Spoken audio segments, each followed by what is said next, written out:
여러분 안녕하십니까. 누리PD입니다. 자, 윤 대통령이 첫 형사재판을 받고 있습니다.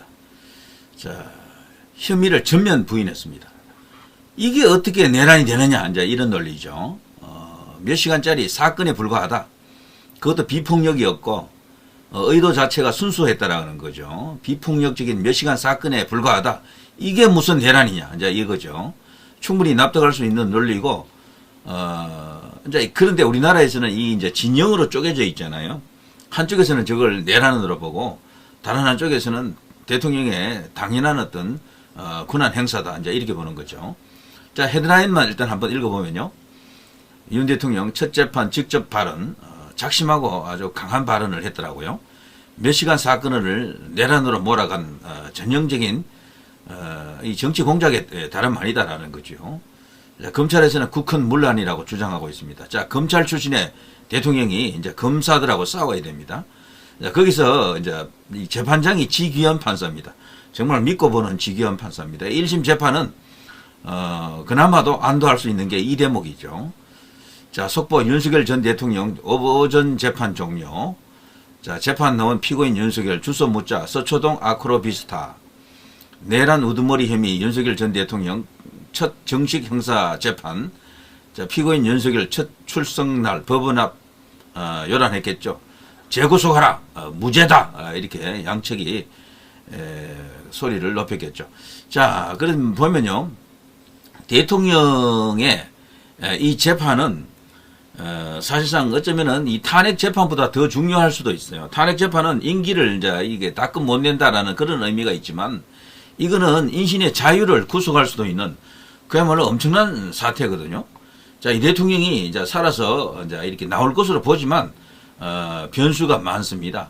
향후 대선 향방이 어떻게 돌아가느냐, 이것도 굉장히 중대한 변수일 것이고, 뭐 등등 해서 말이죠. 재판 과정에서 2심, 뭐 3심 이렇게 간다라고 보면은, 자, 어떤 일이 이제 벌어질 것인가. 자, 이 관련해서 조금 더 자세히 좀 살펴보겠습니다. 윤 대통령 사진이 있으면 하나 옮겨 놓을까 했던데, 잠깐만요.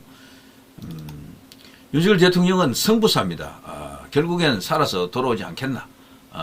이 주먹을 불끈 쥐고, 다시 이제 훤하게 웃으면서 바깥으로 완전히 자유인이 될 수 있는 그날이 올 것이다. 물론 뭐 재판도 불구속 상태니까 말이죠.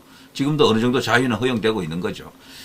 자, 오늘 이 언론에서 전하는 이 재판 과정 상당히 이제 큰 뉴스가 되겠죠. 이것 또한 말이죠. 향후 이 대선 전국에도 영향을 줄 수 있는 그런 재판 과정입니다. 내란 수괴 혹은 내란 우두머리 혐의로 지금 기소가 됐잖아요. 탄핵 결정으로 파면된 지 열흘 만에 첫 재판이 열렸고요. 서울중앙지법 형사 25부 재판장이 지기현. 자, 윤 전 대통령은 법원의 허가를 받아 차량을 타고 지하 주차장을 통해 출석했습니다. 지금 이 민주당 쪽에서는 이거조차도 지금 태클을 걸고 있죠. 특혜다라면서 말이죠. 자, 아무튼 윤 전 대통령은 오전 9시 50분쯤 양복 차림에 붉은 넥타이를 메고 서울중앙지법 417호 대법정의 모습을 드러냈죠. 이 법정은 역대 기소된 전직 대통령 모두가 선 법정입니다. 윤 전 대통령은 이 법정에 선 5번째 전직 대통령이라고 하네요. 자, 재판이 시작되자 재판장인 지기현 부장판사가 윤석열 피고인, 직업은 전 대통령이고 주소는 어디입니까? 라고 물었죠. 그러자 윤 대통령은 서초동 아크로비스타라고 답을 했고요. 이제 여기에 이제 머물고 있죠. 자택이 되겠죠. 자, 윤 전 대통령은 무려 42분간 직접 마이크를 잡고 혐의를 전면 부인했습니다. 아주 강한 어떤 설득력 있는 그런 주장을 했다 그래요. 자, 윤 전 대통령은 비폭력적으로 국회의 해제 요구를 적극 수용했다. 비상계엄을 해제한 몇 시간의 사건을 내란으로 구성하는 것 자체가 법리상 맞지 않다.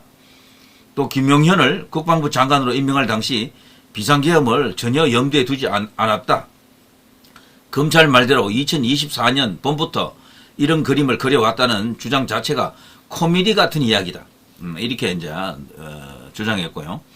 또 윤 대통령은 장기 집권을 목표로 계엄을 선포한 게 아니다. 저는 군인에게 실탄 지급을 하지 않고 민간인과의 충돌을 절대 피하라고 지시했다. 대국민 메시지를 위한 계엄이지 이것이 단기간이든 장기간이든 군정을 목표로 한 게 아니다라는 것은 너무나 자명하다. 그러니까 우리가 과거에 알던 그 계엄과는 완전히 다르다라는 거죠. 원포인트 계엄, 그리고 특수 목적 계엄입니다. 계엄을 쿠데타, 내란과 동급으로 이야기하는 것 자체가 법적 판단을 멀리 떠난 것이 된다. 계엄을 선포한 것은 자유민주주의를 지키기 위한 것인데 군정과 쿠데타는 자유민주주의를 붕괴시키는 일이다. 그래서 이번에 이 계엄은 자유민주주의를 수호하는 계엄이지 절대로 내란이 될 수가 없다. 이게 이제 대통령의 명쾌한 설명입니다. 자, 그동안 말이죠. 야당의 감사원장, 검사 탄핵 시도가 계엄 선포의 원인이 됐다라고 지금 보고 있는데요. 윤 전 대통령은 그동안 어떤 비상조치를 생각해 본 적은 없지만 야당의 감사원장과 서울중앙지검장 등 검사들에 대한 탄핵 발의 움직임을 보고 상당히 심각하다 이런 생각을 했다라고 합니다. 이들을 탄핵한다는 것은 형사사법 질서에 치명타를 주는 것이겠죠. 자, 대통령은 야당의 불리한 것들을 감사원에서 맡는다 해서 탄핵한다는 것은 정말 그냥 넘어갈 수 없는 국가의 그 존립을 뒤흔드는 위급한 상황이다라고 판단했기 때문에 대통령이 가진 헌법상 비상조치를 통해 국민들에게 확실하게 알리고 직접 나서길 바라는 마음에서 계엄을 생각했다. 특히나 이 감사원장 탄핵을 아주 무겁게 받아들였다. 이런 이야기죠. 또 메시지 계엄이었기 때문에 계엄 선포문 담화문은 김용현 전 국방장관이 준비를 했고 자신은 포고령의 야간 통금 부분만 제외했다며 그러나 이것이 실제로 집행될 것이라고 생각하지는 않았다.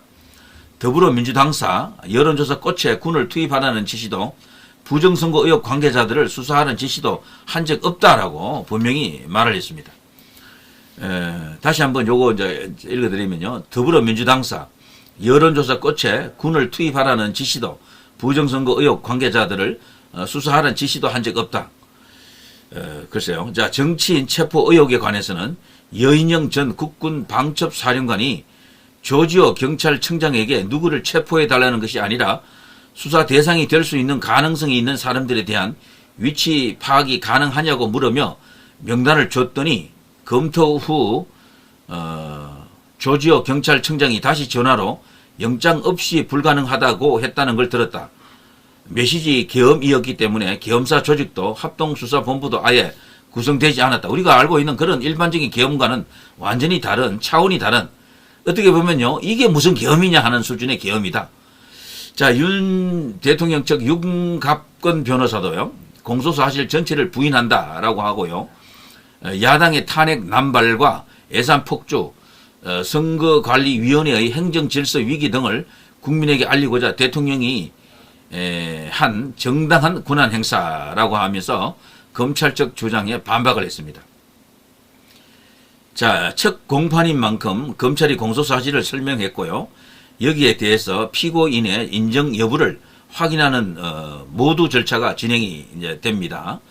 조성현 수도방위사령부 1경비단장과 김형기 특수전 사령부 1 특전대 대장에 대한 특전대 대장에 대한 정인신문이 예정되어 있습니다. 이 조 단장이라는 사람은요, 윤 전 대통령 탄핵 심판 때 정인으로 나와 계엄 당시 이진우 전 수방사령관 중장이죠. 여기로부터 내부에 들어가서 의원들을 끌어내라는 지시를 받았다라고 증언한 바 있죠. 그런데 이 조 단장은 이날 공판에 앞서 불출석 사유서를 법원에 제출했고요. 법정에 출석하지는 않을 가능성이 높다라고 합니다. 자, 아무튼 이게 지금 오늘 재판 진행 상황인데요. 자, 이걸 보게 되면 대통령 측의 이제 이 변론이랄까 이 요지는 철저하게 내란이 될 수가 없다 이런 거고요. 그리고 이제 이 계엄 선포의 목적이 당초 우리가 이제 판단하기에는 부정선거 이게 가장 컸고 반국가 세력 척결 이런 것이 가장 컸는데 전체적인 이 논거 변호 논거의 핵심은 무정부 상태로 만들어 가려는 듯한 야당의 저 폭거에 대해서 행정 책임자로서 수장으로서 정당한 어떤 대응이었다 이런 논리를 펴는 것 같습니다. 그러니까 부정선거 이슈를 조금 내리고 그런 것 같아요. 제가 볼 때. 부정선거 이슈를 조금 내리고, 이게 지금 스카이데일리 같은 그런 기사들이 확 이렇게 사실로 드러나면은 그걸로 그냥 완전 끝낼 수가 있었는데, 일단 거기 잠겼다라고 보는 것 같고, 그리고 소위 말해서 큰 거 한 방 이런 거 있잖아요. 그런 것들이 다소 미지수 상태가 된 게 아닌가 이런 생각이 듭니다. 그리고 반국가 세력이라고 하는 이런 개념도 다소 조금 이렇게 순화한 표현으로 가는 것 같아요. 그러니까 결과적으로 저들이 탄핵을 남발하고 그리고 사사건건 정부의 발목을 잡았다, 상권 분립을 위협했다, 이런 논리가 주된 어떤 변호 논거가 되는 것 같습니다. 자, 이게 통하면은 대통령은 무죄 석방이 되겠죠. 자, 누리 PD 김준희였습니다.